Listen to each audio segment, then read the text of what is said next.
मिश्रा और स्वागत है आपका हमारे चैनल में। आपको बता दें कि famous TV actor Naseeruddin Shah अपनी बयानबाजी की वजह से इस वक्त काफी ज्यादा सुर्खियों में है और आपको बता दें कि इस बयानबाजी की वजह से वो काफी हद तक जो है सोशल मीडिया पर ट्रोल भी होते हुए नजर आ रहे हैं।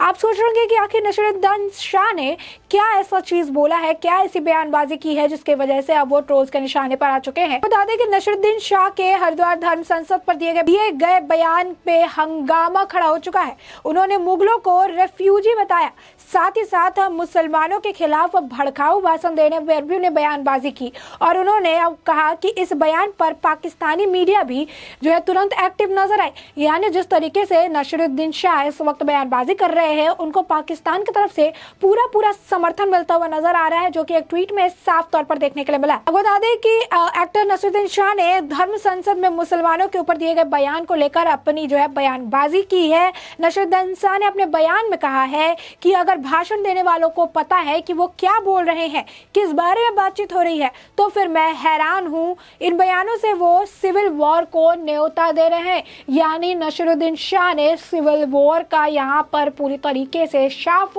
शब्दों में जो है उन्होंने आलंकन किया। उन्होंने कहा है कि अगर उनको पता है कि वो क्या बोल रहे हैं, तो ऐसे में इसके बाद भी वो ये इस तरीके की बयानबाजी करते हैं, तो मैं हैरान हूं, क्योंकि इस तरीके की बयानबाजी से वो सिविल वॉर को न्योता दे रहे हैं। साथ ही साथ आपको बता दें कि उन्होंने कहा है कि 20 करोड़ लोग इतनी आसानी से खत्म नहीं होने वाले हैं। उन्होंने तादाद की बात करते हुए कही कि 20 करोड़ लोग हैं और इतनी जल्दी खत्म नहीं होंगे। 20 करोड़ जो मुसलमान हैं, 20 करोड़ जो लोग हैं, वो लड़ाई करेंगे मजहब के लिए नहीं, बल्कि अपने घर और अपने परिवार के लिए।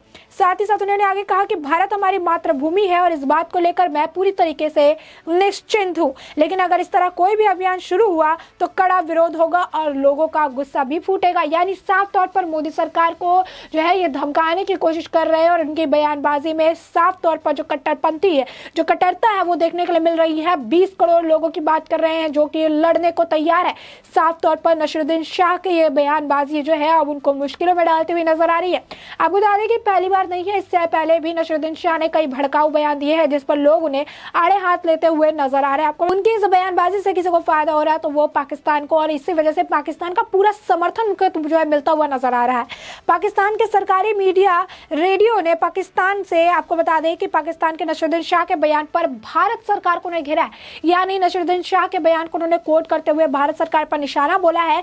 क्या कुछ लिखा है आपको बताते हैं कि उन्होंने लिखा है कि कैप्शन में लिखा है कि फेमस एक्टर नसीरुद्दीन शाह ने फांसीवादी मोदी के नेतृत्व वाली सरकार से मुसलमानों के नरसंहार को रोकने के लिए कहा है और चेतावनी दी है कि उनके साथ हो रहे शोषण से सिविल वॉर हो सकता है। यहाँ पर देख सकते हैं कि किस तरीके से सिविल वॉर की जो बात है वो निकलकर सामने आ रही है। नसीरुद्दीन शाह जो है पहले सिविल वॉर के बारे में बात कहते हैं और उसके बाद फिर पाकिस्तानी रेडियो वाली जो मीडिया है, जो पाकिस्तानी मीडिया, उनकी तरफ से पूरा समर्थन मिलता हुआ नजर आ रहा है। पाकिस्तान की तरफ से उनके से स्टेटमेंट को समर्थन मिलता नजर आता है और वो भारत सरकार पर निशाना साधती हुई नजर आती है।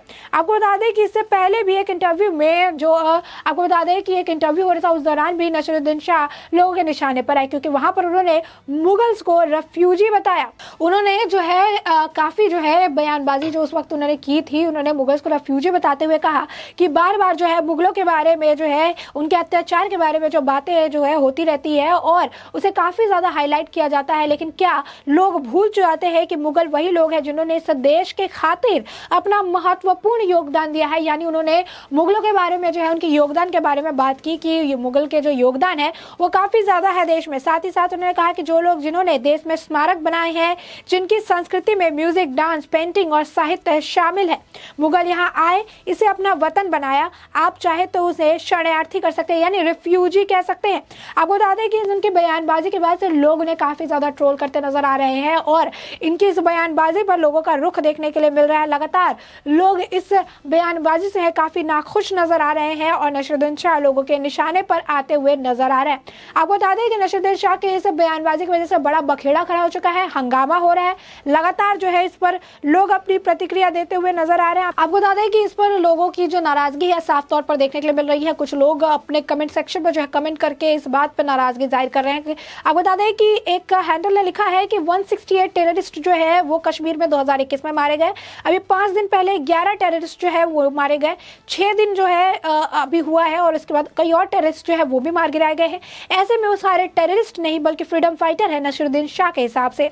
साथ ही साथ उन्होंने कहा कि कुछ लोगों ने उनके उस लाइन को कोट करके लिखा कि मुगल्स रेफ्यूजी नहीं है तो क्या, मुगल ने बिग बैंग को यूनिवर्स का जो थ्योरी है वो दिया है। साथ ही साथ आपको बता दें कि एक और व्यक्ति है, उन्होंने भी इसी तरीके से लिखा है और अपनी नाराजगी जाहिर की है। उन्होंने कहा है कि जो नसीरुद्दीन शाह का जो स्टेटमेंट है उसे स्टूपिड करार दिया है, बेकार करार दिया, और कहा है कि नसीरुद्दीन शाह को ज़्यादा इस पर जो है फुटेज देने की ज़रूरत नहीं है। नसीरुद्दीन शाह जो है बेकार बयानबाजी कर रहे हैं और उनकी बेकार बयानबाजी पर ध्यान देने की ज़रूरत नहीं है। साथ ही साथ आपको बता दें कि इसे लेकर जो है नसीरुद्दीन शाह को जो है लोग काफ़ी ज़्यादा अभी सोशल मीडिया पर जो है ट्रोल करते नजर आ रहे हैं। आपको बता दें लोग कह रहे हैं कि जिस मुगल्स के बारे में बात कर रहे हैं वो मुगल आए थे, उन्होंने मंदिरें तोड़े, उन्होंने जो है धर्म परिवर्तन किया, उन्होंने अत्याचार किया, उन्होंने लोगों के जो घर उजाड़े, मंदिरें उजाड़े, कई सारे जो बार्बरता को अंजाम दिया, और उसके बावजूद ये कहते हैं कि मुगल शरणार्थी थे, रेफ्यूजी थे। और इस बयान पर लोग काफ़ी ज़्यादा भड़के, और लोग ही नहीं कहीं आपको बता दें कई सारे लीडर के भी निशाने पर अब नसीरुद्दीन शाह अपनी इस बयानबाजी की वजह से आते हुए नजर आ रहे हैं। साथ ही साथ बता दें कि सिर्फ यही नहीं, नसीरुद्दीन शाह का एक और बयान था, उन्होंने लिखा है कि मुझे पाकिस्तान भेजने वाले तुम कैलाश जाओ, चर्च और मस्जिद तोड़े जा रहे हैं, अगर मंदिर तोड़ा जाए तो कैसा लगेगा। यानी यहाँ पर भी वो भड़काऊ बयान है वो देते हुए नजर आ रहे हैं, जहाँ पर मंदिर तोड़ने की बात कही जा रही है। कह रहे हैं कि मस्जिद तोड़ रहा है, सोचिए अगर मंदिर टूटेगा तो कैसा लगेगा। नसीरुद्दीन शाह का मानना है कि जो लोग मुसलमानों के नरसंहार का आह्वान कर रहे हैं वो देश में गृह युद्ध का आह्वान कर रहे हैं। आपको बता दें कि इसमें बार बार जो है सिविल वॉर को लेकर बात की जा रही है, जो कि एक बड़ा टिप्पणी माना जा रहा है नसीरुद्दीन शाह की तरफ से कि वो किस तरीके से एक एक्टर होने के बाद, भारत में रहने के बाद, भारत सरकार के बारे में इस तरीके की टिप्पणी कर सकते हैं। मोदी विरोधी टिप्पणी कर रहे हैं, वो भारत में रह के भारत सरकार के बारे में इस तरीके की बातें हैं जो है वो करते नजर आ रहे हैं। सिविल वॉर की बात कर रहे हैं, मंदिर तोड़ने की बात कर रहे हैं, इस तरीके से 20 करोड़ लोग लड़ाई करने को तैयार है, भड़काऊ भाषण दे रहे हैं। तो आपको बता दें कि अब लोगों का गुस्सा साफ तौर पर जो है उनके इंटरव्यू के बाद और साथ ही साथ उनके बयानबाजी के बाद उन पर फूटता हुआ नजर आ रहा है। साथ ही साथ उन्होंने कहा है कि देश में जब हिंदुओं की जनसंख्या ज्यादा है तो कैसे कहा जा रहा है कि हिंदू खतरे में है। उन्होंने कहा है कि आज भारत में जन्म लेने वालों का भविष्य क्या है इसका पता नहीं। साफ तौर पर जो है वो लगातार जो है इस पर आपको बता दें कि मोदी सरकार पर निशाना साधते नजर आ रहे हैं। नसीरुद्दीन शाह ने आगे कहा, चाहे जितनी नफरत फैली जाए मैं डर से नहीं भागने वाला, एक दूसरे के धर्म के प्रति असहानुभूति पैदा की जा रही है, चर्च मस्जिद तोड़े जा रहे हैं और इस पर सोच विचार करने की जरूरत है। मंदिर टूटेंगे तो कैसे लगेंगे। तो आप साफ तौर पर देख सकते हैं किस तरीके से नसीरुद्दीन शाह जो है लगातार इस तरीके की बयानबाजी करते नजर आ रहे हैं। लगातार जो है ये बातों को वो कहते नजर आ रहे हैं, एक के बाद एक उनकी बयानबाजी निकलकर सामने आ रही है, एक के बाद एक स्टेटमेंट निकलकर उनके सामने आ रहे हैं। आपको बता दें कि इसके अलावा भी नसीरुद्दीन शाह का एक और बयान था जिसमें उन्होंने कहा था कि लाहौर में उन्हें घर जैसा माहौल लगता है, लाहौर में जो है उन्हें काफी अच्छा जो है महसूस होता है, और इस बात को भी लेकर उन्हें जो है अब टारगेट किया जा रहा है। इस बात को भी लेकर जो आपको बता दें कि उन्हें काफी ज्यादा लोग ट्रोल करते हुए नजर आ रहे हैं। साफ तौर पर नसीरुद्दीन शाह जिस तरीके से बयानबाजी कर रहे हैं वो ये दर्शाता है कि किस तरीके से जो भारत सरकार में रह के और भारत में रह के भारत सरकार की आलोचना वो कर रहे हैं, जिसका पूरा समर्थन उन्हें पाकिस्तान से मिलता हुआ नजर आ रहा है। आपको बता दें कि पहली बार नहीं है, इससे पहले भी नसीरुद्दीन शाह है उन्होंने मोदी सरकार की तुलना जो है नाजी जर्मनी से करते हुए कहा था कि फंडिंग करके अपने समर्थन में फिल्में बनाई जाती है, और इस तरीके से जो है लगातार वो मोदी सरकार पर जो है निशाना साधते रहते हैं। लगातार जो है इस तरीके से बीजेपी के प्रति जो है उनका कट्टरता देखने के लिए मिलती है, हिंदुत्व के प्रति जो है इस तरीके से बयानबाजी उनके देखने के लिए मिलती है, जिस पर आप बता दें